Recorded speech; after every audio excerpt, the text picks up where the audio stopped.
Bismillahirrahmanirrahim. Assalamualaikum Ustaz. Kami hari ni kita nak present tentang isu semasa berkaitan talak. So hari ni kami terdiri daripada 5 orang, iaitu saya sendiri Muhammad Iskandar.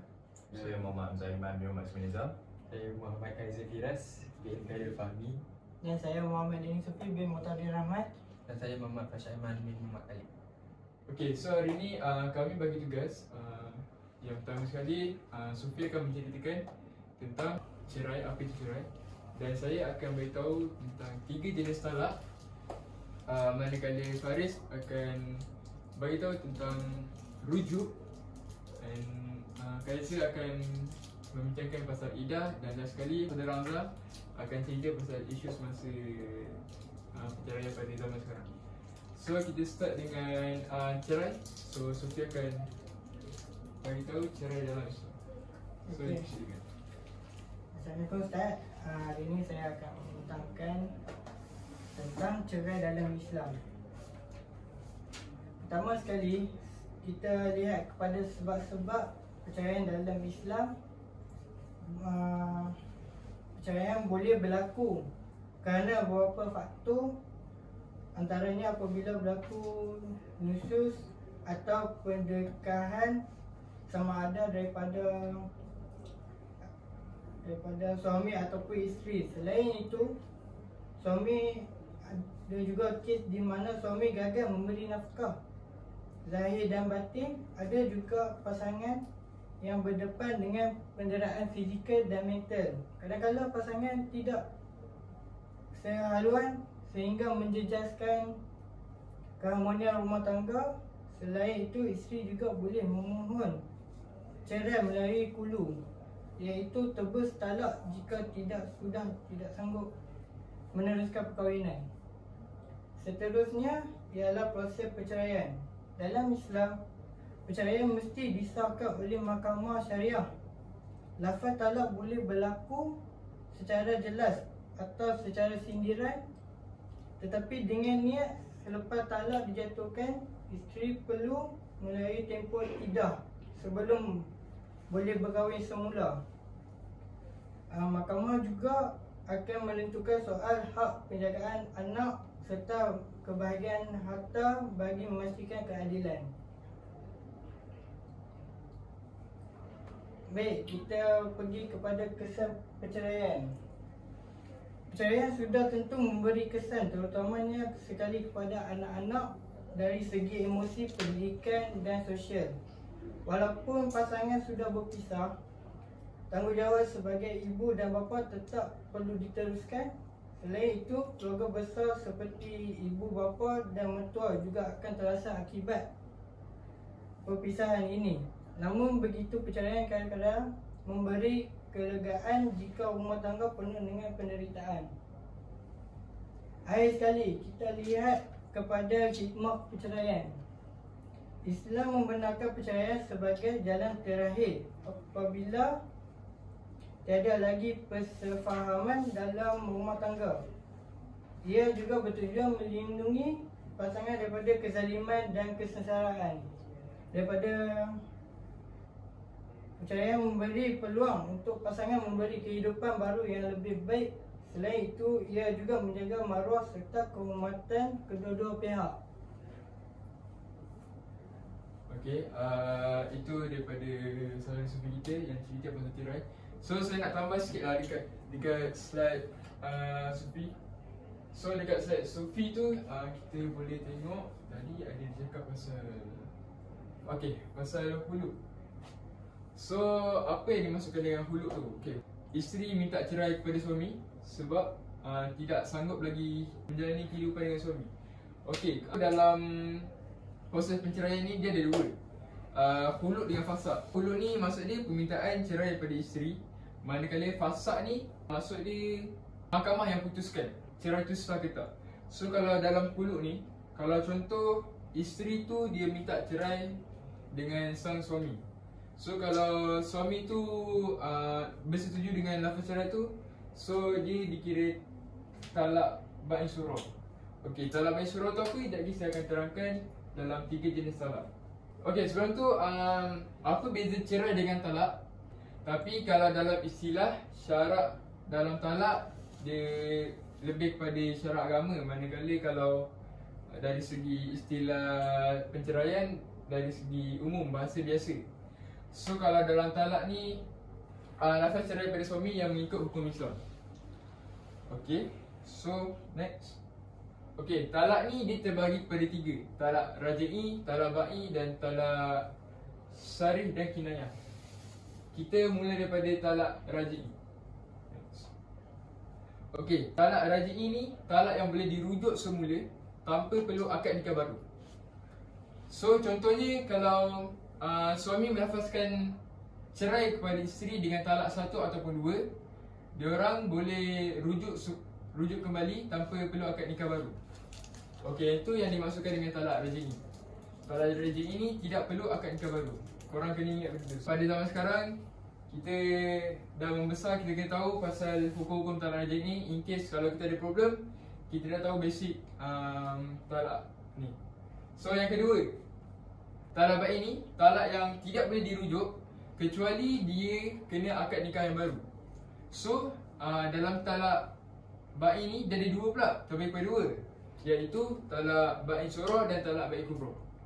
Okey, talak ba'i surah ni bermaksud talak yang kecil, manakala ba'i kubra ni talak yang besar. So apa yang dimaksudkan dengan talak yang kecil dan talak ba'i kubra yang besar? So beza dia, talak ba'i surah ni kita kena tahu macam contoh kalau kita sebagai suami, lepas tu kita kahwin dengan isteri kita dan kita minta talak, tapi kita belum bersama lagi dengan dia. So itu dijatuh talak ba'i surah. Talak ba'i kubra ni kita kena faham talak yang melebihi talak 3. So suami tidak boleh berkahwin balik dengan isterinya, melainkan isterinya berkahwin dengan lelaki lain dan bercerai secara sah. So baru boleh rujuk semula sang suami dan isteri. So tu untuk talak ba'i kubra dan talak ba'i surah. Okay, next. So untuk talak sahri dan talak kinayah. Okey, apa yang dimaksudkan dengan talak sahri dan kinayah? Okey, untuk korang tahu, talak sahri ni talak yang dilafaz dengan jelas, manakala talak kinayah ni dilafaz dengan sama, macam tidak terang, macam tak jelas. So korang kena tahu benda tu dua beza. Sahri ni lafaz yang jelas dan manakala kinayah ni lafaz yang tidak jelas. Okey, so kesimpulannya kita nak faham antara talak raj'i, talak ba'i dengan talak sahri dan kinayah. Kita kena tahu kalau talak raj'i ni biasanya talak yang dilafazkan suami, talak 1 atau 2 dan boleh dirujuk semula tanpa akad nikah baru. Manakala untuk talak ba'i ni talak ba'i surah dan talak ba'i kubra. Macam surah ni talak ba'i yang terputus kecil, macam dia tidak boleh dirujuk melainkan dia kena akad nikah yang baru. Kalau talak kubra ni pula, macam kita tahu talak melebihi talak 3 yang berat sangat, sang suami tidak boleh kahwin dengan isteri melainkan isteri berkahwin dengan orang lain. So baru boleh rujuk semula. So itu yang dipanggilkan talak 3, talak ba'i kubra, talak yang berat dalam 3 jenis tu. Talak raj'i ini, apa yang dimaksudkan dengan dalam tempoh iddah? Okay, ni apa yang persafahaman saya. Kalau talak raj'i ni maksud dia talak yang boleh dirujuk semula tanpa akad nikah baru selagi dalam tempoh iddah. So maksud dia macam, untuk persafahaman saya, iddah ni macam keadaan isteri lah, macam haid tak haid, mengandung. Itu yang dimaksudkan dengan iddah.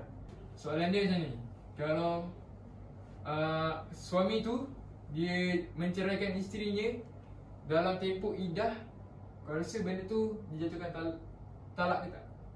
Dia tetap jatuh talak. Okay, betul. Dia tetap jatuh talak. Tapi kalau kita nak talak pun, kita kena talak selepas habis tempoh iddah, baru kita boleh talak dengan si isteri. So itu yang dipanggilkan talak sunnah. Manakala talak bida'ah bagi yang dosa, tapi talak tu tetap sah. Okay, benda tu boleh jatuh talak tapi berdosa lah kalau dalam Islam ni. Itu saja daripada saya untuk 3 jenis talak. So saya akan pass untuk Aiman yang ceritakan tentang rujuk. Rujuk ni bermaksud suami mengambil semula isterinya yang diceraikan dengan talak raj'i, talak 1 atau talak 2 semasa tempoh iddah masih ada. Hukumnya ada 4 hukum, iaitu harus kalau ada kebaikan untuk rumah tangga. Yang kedua ada sunat jika suami ingin kembali dan berlaku adil. Ketiga makruh kalau suami cuma rujuk untuk seks semata-mata tanpa niat nak jaga isteri. Dan keempat haram kalau suami rujuk untuk menyakiti atau menzalimi isteri. Untuk syarat rujuknya, isteri diceraikan dengan talak raj'i, bukan talak 3 atau fasakh. Masih dalam tempoh iddah. Perkahwinan asal adalah sah dan sekali suami melafazkan rujuk dengan jelas atau sindiran dengan niat. Dengan cara rujuknya, aku rujuk engkau ataupun aku ambil engkau sebagai isteriku, dengan lafaz sindiran kinayat niat, mari kita hidup bersama semula. Kalau niat rujuk itu sah. Dengan perbuatan dan niat suami menyentuh atau bersetubuh dengan isteri dalam iddah dengan niat rujuk. Kesan rujuknya, hubungan suami kembali normal tanpa perlu akad nikah yang baru. Yang kedua, kewajipan nafkah. Kalau jika poligami, mesti ada hak-hak yang sama rata. Talak yang dijatuhkan tetap dikira. Contoh kalau seseorang tu dengan lafaz talak 1, lepas rujuk, talak itu masih dikira. Kalau dia cerai lagi, akan jadi talak kedua. Okey, saya teruskan kepada Kaiser. Okey, Assalamualaikum Ustaz. Hari ini saya akan ceritakan tentang iddah. Iddah ni ialah tempoh menunggu bagi seorang wanita selepas berpisah dengan suaminya, sama ada kerana penceraian ataupun kematian suami. Tujuan dia adalah untuk memastikan rahim wanita itu suci daripada kehamilan atau sebagai tanda penghormatan terhadap hubungan perkahwinan yang telah terputus. Kemudian memberi ruang masa sebelum wanita itu boleh berkahwin semula. Tempoh iddah ni dia berbeza mengikut keadaan. Yang pertama, jika suami meninggal dunia, dia ambil masa 4 bulan 10 hari walaupun pasangan itu tak pernah bersama. Yang kedua, jika bercerai dan masih datang haid, 3 kali suci waktu yang diambil. Dan jika bercerai tapi tidak datang haid, masa yang diambil ialah 3 bulan. Dan jika bercerai dalam keadaan hamil sampai dia melahirkan anak dia. Kemudian, bilakah perlu akad nikah baru? Akad nikah baru diperlukan jika tempoh iddah habis. Suami tidak rujuk isterinya dalam masa iddah. Contohnya, Ahmad lafaz talak 1 dan Aisyah habis 3 kali suci haid. Iddah tamat, kalau nak kembali mereka kena akad nikah baru. Dan yang kedua, cerai kerana fasakh hulu atau cerai yang bukan talak raj'i. Kalau nak bersama lagi, dia kena akad nikah baru. Dan yang ketiga, kalau suami sudah ceraikan isteri dengan 3 kali talak, dia tak boleh langsung rujuk atau nikah semula, kecuali si isteri sudah berkahwin dengan lelaki lain secara sah, kemudian bercerai semula. Barulah mereka boleh akad nikah baru dengan suami tamu. Itu saja dari saya. Saya akan serahkan kepada Hamzah. Sini saya akan terangkan isu-isu pasal macam mana boleh berlakunya cerai lah pada zaman sekarang. Kurang di mana suami ataupun isteri yang mempunyai kurang penghayatan lah dalam agama Islam yang berumah tangga, dia boleh menimbulkan spekulasi bila suami ni tak tahulah untuk macam mana nak handle bini dia lah dalam ikut agama Islam ni. Bini dia masalah kan? Bangok dengan bini ni. Sama ada bini dia ataupun suami dia lah yang suami tak dapat handle rumah tangga. Okay, yang kedua, suami ataupun isteri tidak menjalankan tugas seperti nafkah, kasih sayang atau perlindungan, di mana suami dia tak dapat memberikan kepada isteri dia nafkah lah. Macam bila bila isteri dia nak sesuatu tapi suami dia tak dapat menunaikan, ataupun nafkah anak-anak tak dapat dijaga. Lepas tu suami juga tidak memberi kasih sayang kepada isteri, ataupun isteri tidak memberikan kasih sayang kepada suami. Lepas tu bila suami memukul isteri itu boleh menyebabkan isteri tu tiada perlindungan lah pada ni. Lepas tu masalah berkomunikasi dan tidak rasa bersabar atau bertolak ansur dalam rumah tangga.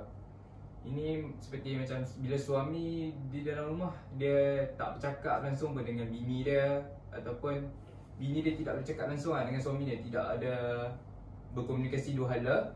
Lepas tu suami pula yang jenis baran lah, tidak ada rasa bersabar dengan isteri, dia mulalah memukul isteri dia. Lepas tu tak bertolak ansur langsung, macam bila ni dia tak nak bagi apa-apa yang isteri dia nak apa semua. Lepas tu campur tangan dari pihak luar. Isu ni banyak berlaku lah.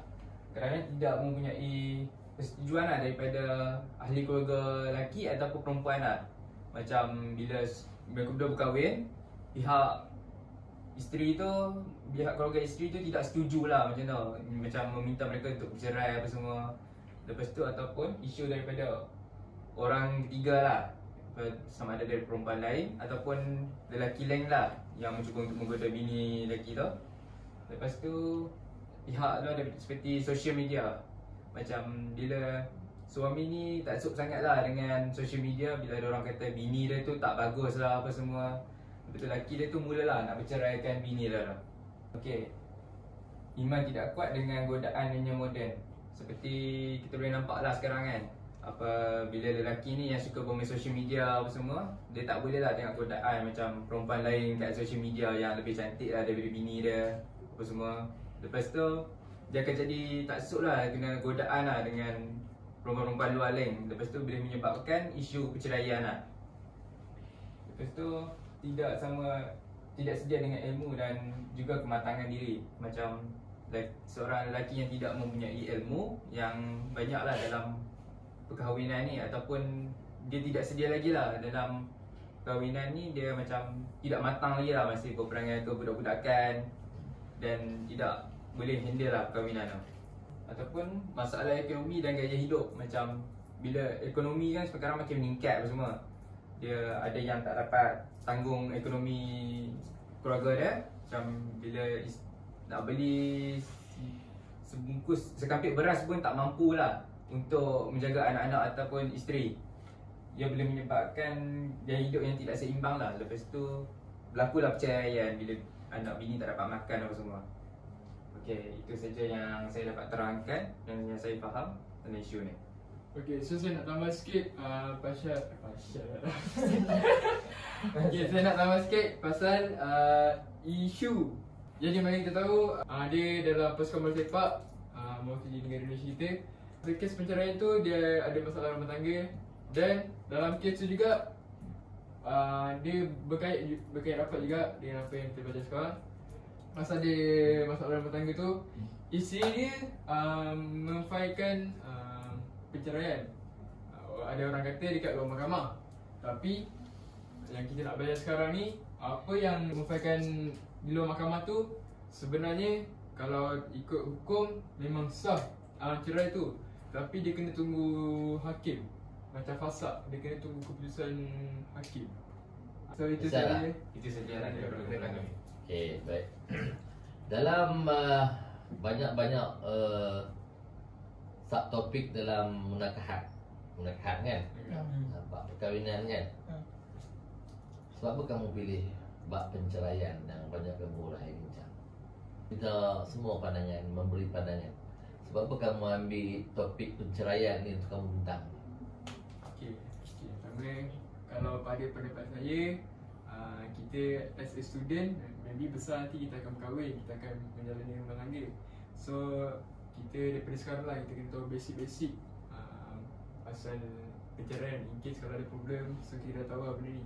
Bagi pendapat saya, apa yang kita belajar ni memang penting lah untuk kita lah, atau sebagai student ataupun untuk generasi yang lain yang mendengar video ni, supaya mereka dapat tahu macam mana untuk mengawal situasi lah jika berlaku pergaduhan sama suami isteri ataupun kan, supaya nanti mereka dapat handle supaya taklah berlakunya perceraian.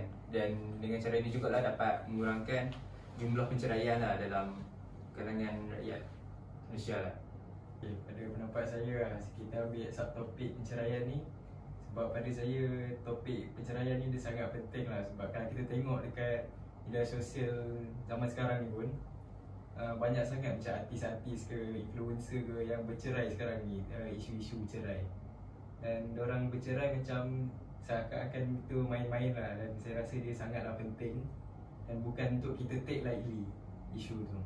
So dengan kita buat pembentangan ni, kita dapat belajar lah daripada tentang perceraian itu.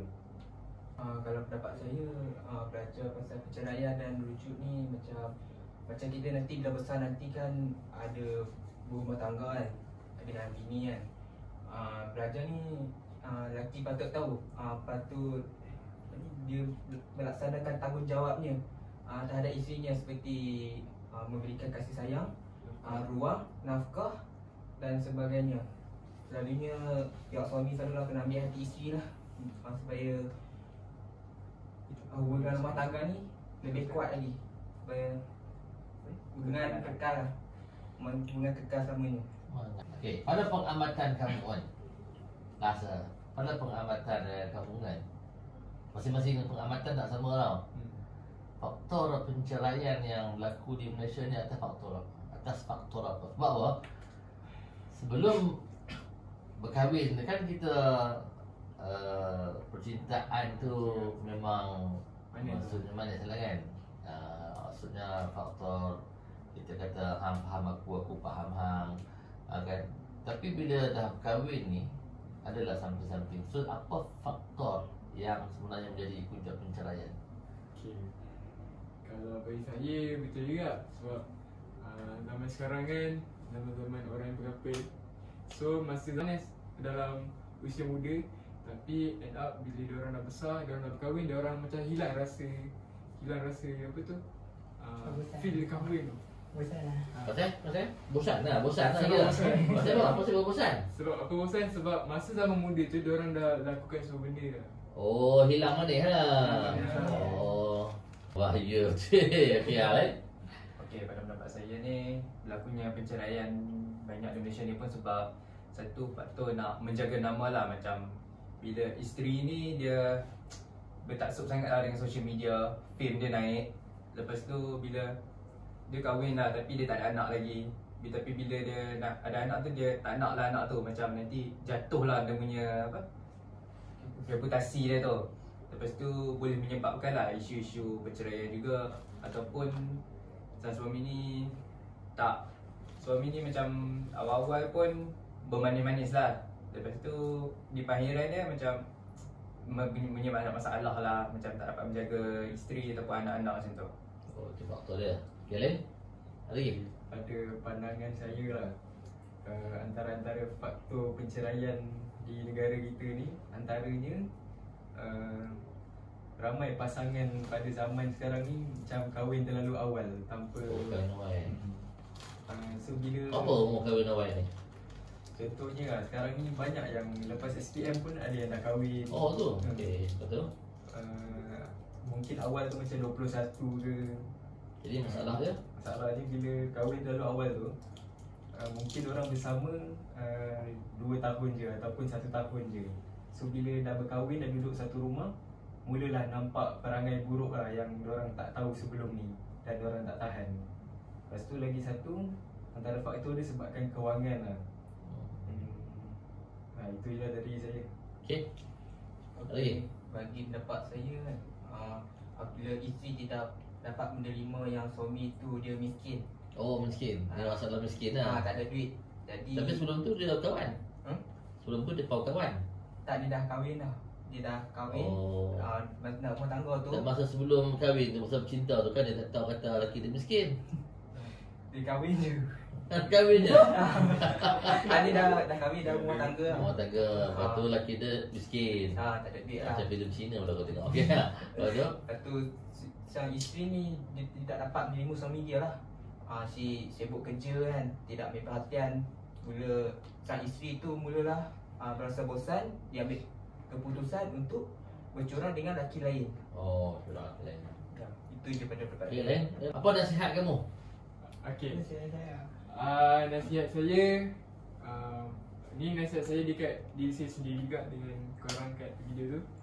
nasihat saya kalau boleh sebelum kita nak memulakan hubungan rumah tangga ni, yang pertama sekali korang kena tahu basic-basic perceraian ni lah. Macam korang kena ada ilmu agama dalam diri korang. So yang penting solat jangan tinggal. Sebab apa? Sebab solat tu lah tiang agama, solat tu lah nak menjaga kita ke akhirat.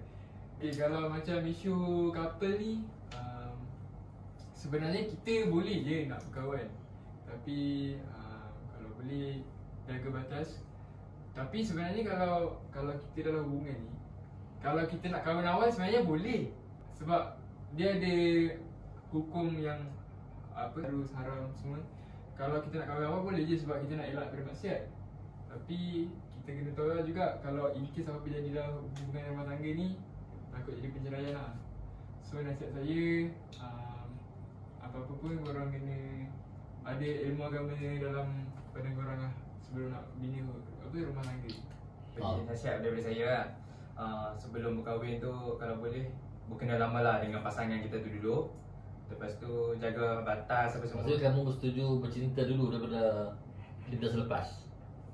Boleh lah untuk macam mengenal sikit demi sedikit lah. Lepas tu Jawab tu. setuju lah. Maksudnya kamu setuju lah bercinta dulu baru berkahwin. Tapi perlulah juga menjaga batas apa semua supaya tidak terlanjur lah nanti. Lepas tu membuat persediaan lah sebelum kahwin lah. Macam betul-betul rasa dah betul-betul cukup semua, dapat menjaga anak orang semua ni, barulah dapat berkahwin lah, supaya tidak berlakunya perceraian ataupun bercurang lah. Baik, terima kasih.